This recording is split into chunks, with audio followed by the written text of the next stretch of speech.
अस्सलाम वालेकुम नाज़रीन, सकलैन अमान आपसे मुखातिब है। इस्लामाबाद में मौजूद हैं। इस्लामाबाद में आर ओ ऑफिस, जहाँ पर आज कागजात नामजदगी जमा होने हैं। पाकिस्तान तहरीक इंसाफ के आज लीडरान यहाँ पर आ रहे हैं कागजात नामजदगी जमा करवाने के लिए। इस वक्त हमारे साथ एडवोकेट अतीक साहब मौजूद हैं, पाकिस्तान तहरीक इंसाफ के कानूनी टीम के लायर हैं, ILF के मेंबर भी हैं। इनसे भी गुफ्तगू करेंगे। कुछ यहाँ पर यहाँ पहुँचे हैं पाकिस्तान तहरीक इंसाफ के वो अशखास जिन्होंने कागजात नामजदगी जमा करवाए हैं, जो इलेक्शन लड़ने की चाह रखते हैं। तो अतीक साहब, सबसे पहले तो ये बताइएगा कि कौन कौन से हलकों से कौन कौन से उम्मीदवार इस्लामाबाद में लड़ने जा रहे हैं?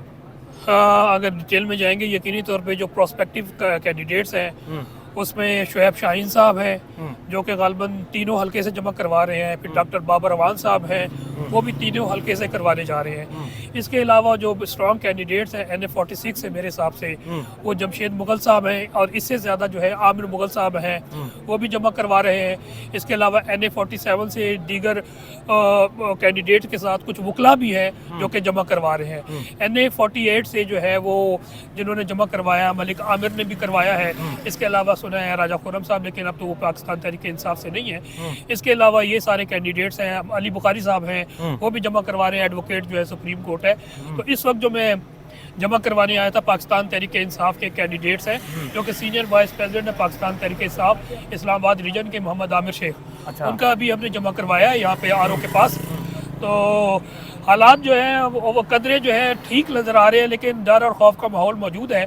और जो कंटिजेंट्स बैठे हैं बाहर और स्पेशली अंदर मामूल से ज़्यादा बैठे हुए हैं। और जो चीज़ एक नोट की है मैंने RO ऑफिस के अंदर, जहाँ पर हम जमा करवा रहे थे, कुछ सिविल कपड़ों में थे जो कि वीडियोस भी बना रहे थे। अच्छा। और तस्वीरें भी ले रहे थे। और मेरे हिसाब से वो IB से ताल्लुक़ रखता था उनका, और उनका मकसद यही है कि वो रिकॉर्ड अभी जमा कर रहे हैं कि कौन कौन से अफराद हैं जो आ रहे हैं पाकिस्तान तहरीक इंसाफ के।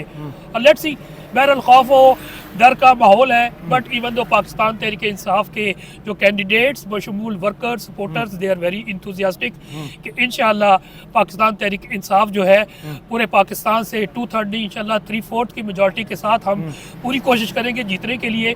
और इस्लामाबाद के ये तीनों हलके हैं, यकीनी तौर पर पाकिस्तान तहरीक इंसाफ के नाम जाएंगे, चाहे जितना भी जोर लगा लें। और एक और बात और सकलेंस मैं आपको बताता चलूँ कि कल जो इलेक्शन कमीशन ऑफ पाकिस्तान का फैसला आया है कि जिसमें उन्होंने PTI के इंट्रा पार्टी इलेक्शन को, जो कि नवंबर 2023 में हुए थे, उसको उन्होंने इलीगल डिक्लेयर किया है।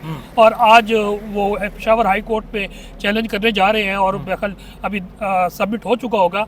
उसमें suspension of the impugn order of election commission of Pakistan की एप्लीकेशन भी मूव की होगी। लेकिन अगर खुदा न खास्ता वो सस्पेंड नहीं भी करते तो विद इन डेज इंशाल्लाह उस रिट पटिशन का फैसला हो जाएगा।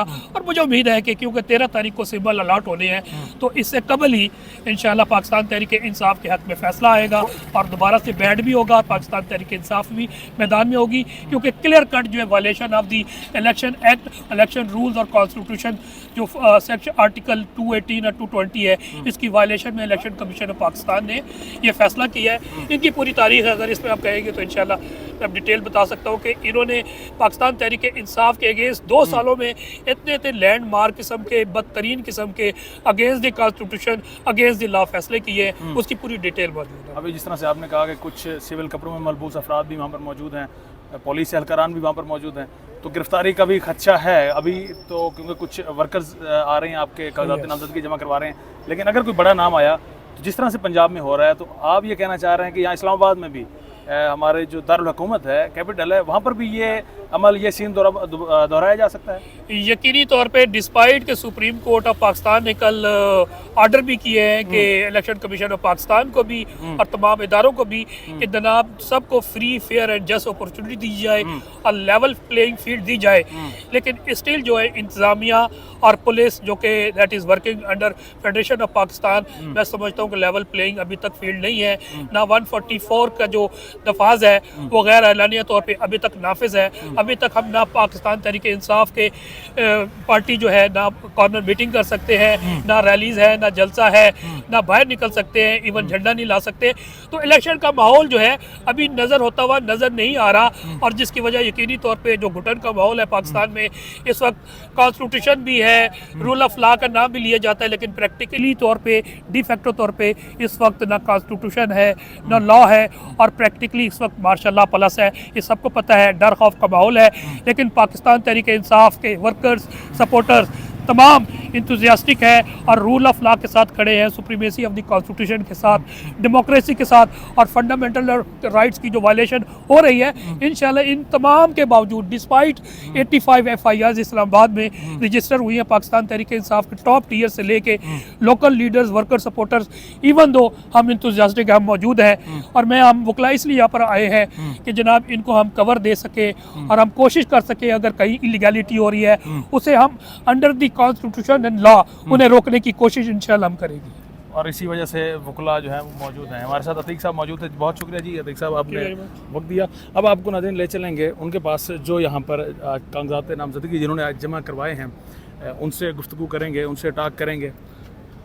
इस वक्त हमारे साथ ये हैं जी वो पर्सनैलिटी, ये माइक आप लगा लीजिए, जिन्होंने कागजात नामजदगी आज जमा करवाए, जो पाकिस्तान तहरीक इंसाफ से इलेक्शन लड़ेंगे, कंटेस्ट करेंगे।